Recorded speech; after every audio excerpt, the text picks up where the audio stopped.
Hi, so this is Astrology 101. I decided to do this video because a lot of people have been not understanding some of the terms that I say in astrology, and they don't really know anything about astrology and they want to know more. So here goes Astrology 101 terms. Okay, somebody comes up to you and asks you, what is your sign? They are asking you only, what is your sun sign? And then you'll be like, well, why doesn't, I know my best friend's a Leo and I'm nothing like her. That's because there's more than one planet up there in the heavens influencing our behavior. So each planet was in a specific degree and a specific position at the time of your birth. So when you meet an astrologer and they want to get to know you, and maybe they want to run a chart on you or something like that, they're going to need to know three things. They're going to need to know what day you were born, what time you were born, and where you were born. Those things determine the position of the planets, and that will give you your natal chart. And that's just where everything was when you were brought into the world. Now, our sun, the center, means, of course, the center of our universe, of us as people, how we think, our core, everything that has to do with our deep, dark chocolate layer. That is the sun. The moon, where it was, rules emotion. And I think that this is a really important planet to understand and to really fully talk about, because a lot of us make throughout our lives emotion-based decisions, and understanding where your moon is will help you understand what emotional state you were at the time and what enacted at that emotional state and why it enacted. And it had to do with what sign your moon is. So you could be a Leo and you can have a moon in Sagittarius. And so when you're emotional, you're like a split personality. You're a complete different person than you are when you're completely content emotionally. And that's why people go like, what are you, a split personality freak? You'll be like, I don't know what was wrong with me. I was just really pissed, and now I'm not, because I'm Leo and I let it go. But when you enact my moon and I'm in Sagittarius, I'm just going to kick your butt and take some names because I'm argumentative and I have to be right. So understanding those two different aspects will help you immensely throughout life. Then you have Venus. Where was Venus? Venus is how you love.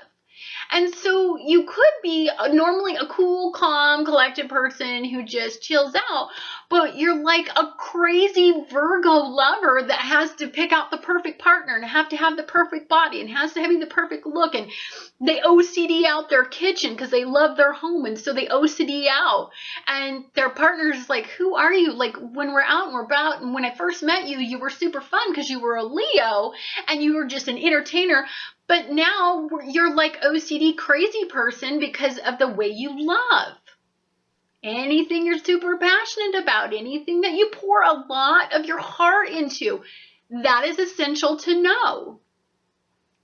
Then the ascendant sign is something that I find super fascinating because that's the face you give to the world. That is how you communicate with people. That is the presentation you give to the world. That is your ascendant. Which is why your core could be a homebody, but maybe you have a Gemini, which I do, which is just, look at me, hi, I want to be your friend, I'm so, I love talking, I'll talk and talk and talk and talk and talk. That's because I have a Gemini ascendant, but then I need to go home because I'm a Leo on the cusp of Cancer, and I need to go home and just detach and crawl in my shell because I got Cancer in there. You're like, okay, you just brought up another term. What's a cusp? A cusp is if you were born at the end of a sign or at the very, very beginning of a sign, you're going to be what's considered a cusp. And so you can adapt. You can essentially be two sun signs, which is very confusing. You'll be predisposed to think like one sun, but you might every once in a while take traits from both suns. And it's just a complicated hot mess to be. You're naturally bipolar. So you may think that you're always crazy because one minute you're like this person, the next minute you're like that. Well, you sweet thing, you might be a cusp. Or you might be a Gemini. They're crazy, the sign of the twins. Or you could be a Pisces sign. You know, they have dualities in them. So these things are good to know if your partner's like, one minute you're like this way and the next minute you're like that. And why are you crazy all the time? Could just be your sweet little predisposed wiring, and I love you for that. But that's what I can bring to you is just a better understanding of like what that wiring is. Okay. A full moon is an ending. We get one a month, and a new moon is a beginning, and that happens once a month.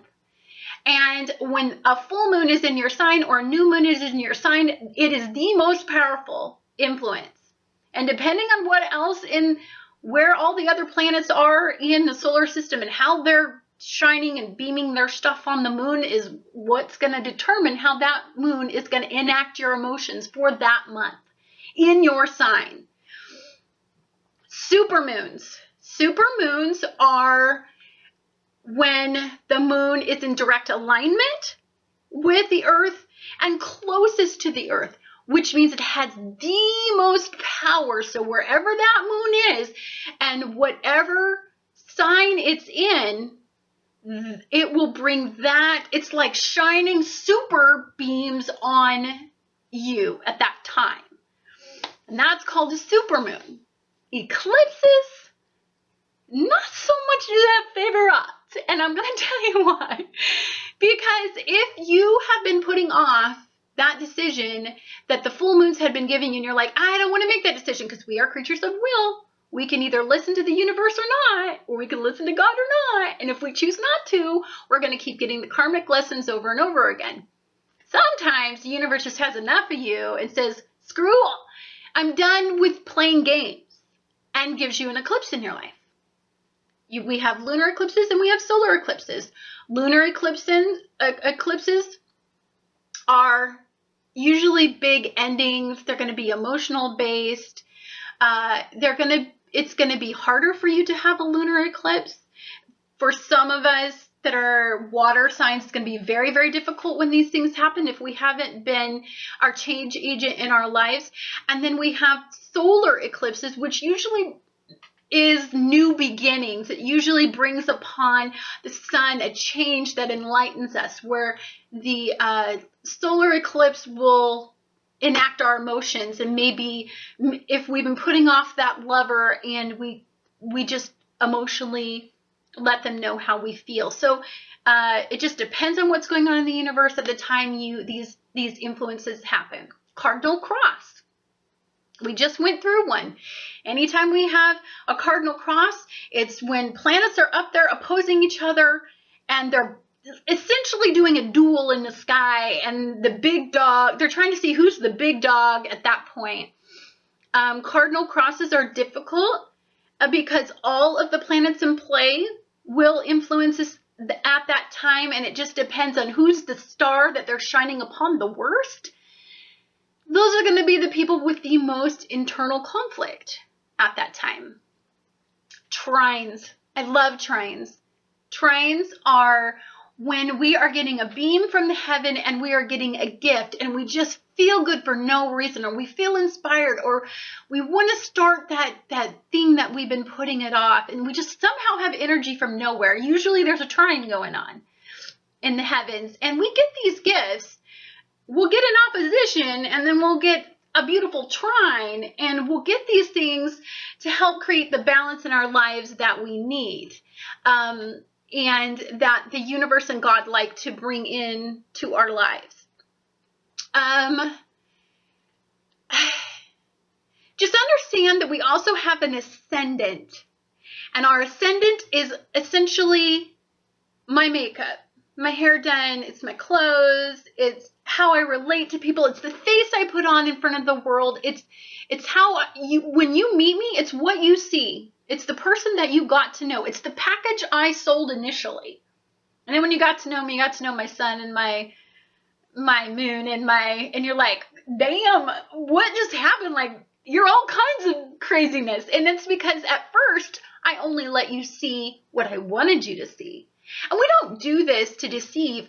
We do this because that's just, when you meet somebody, that's just how you appear to them. North and South Node. This is probably the most difficult. Not all astrologers are really into this. I personally am. At the time that we were born, we had a South Node and a North Node. And our South Node is our predisposed wiring at the time that when we were born. That's why you can get a twin that's like an OCD twin, and then you get a twin that's like a hippie laid-back twin, and you're like, they were in the same sack, for crying out loud. Like, how did that happen? A lot of people, astrologers and everybody, believe that it's our predisposed wiring from another life. It's our karmic path that we were supposed to come in and correct, that we didn't correct in the last life. Now, I don't know how much I wrap my head around that, but I am open to it because I do find it fascinating that you can't argue the fact that you get twins born in the same sack, and yet they don't think alike. They're completely different. Then we have our North Node, and that's what we're supposed to ascend to. And that's what I like to talk a lot about because I want you guys to be authentic. I want to see your authentic gifts. I want to help you find that inner will to want those gifts to be brought to the world. We initially were brought into the world. We had all this passion. We had all this excitement about our authentic gifts. And then life happens. And kids happen. And bills happen. And a house payment happens. And car payment. And insurance. And pretty soon you just become a droid going through life, paying your bills in a job where you sit there like a monkey in collective thinking, hammering out the tasks that you're supposed to do every day and dying a slow, miserable death and by not living authentically.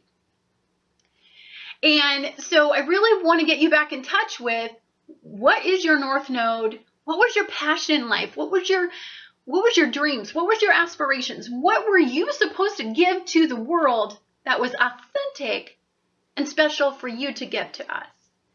And it's so important that I know this about you because we're not collective. Every one of us were put here for a reason. Every single person in this world was born to do something specific. Now, did they want to conquer the world and create a bunch of collective thinkers? Well, maybe they were in Aries and they're leaders and they're supposed to, be the generals out there. I mean, there's something that's authentic in everybody. And what was it?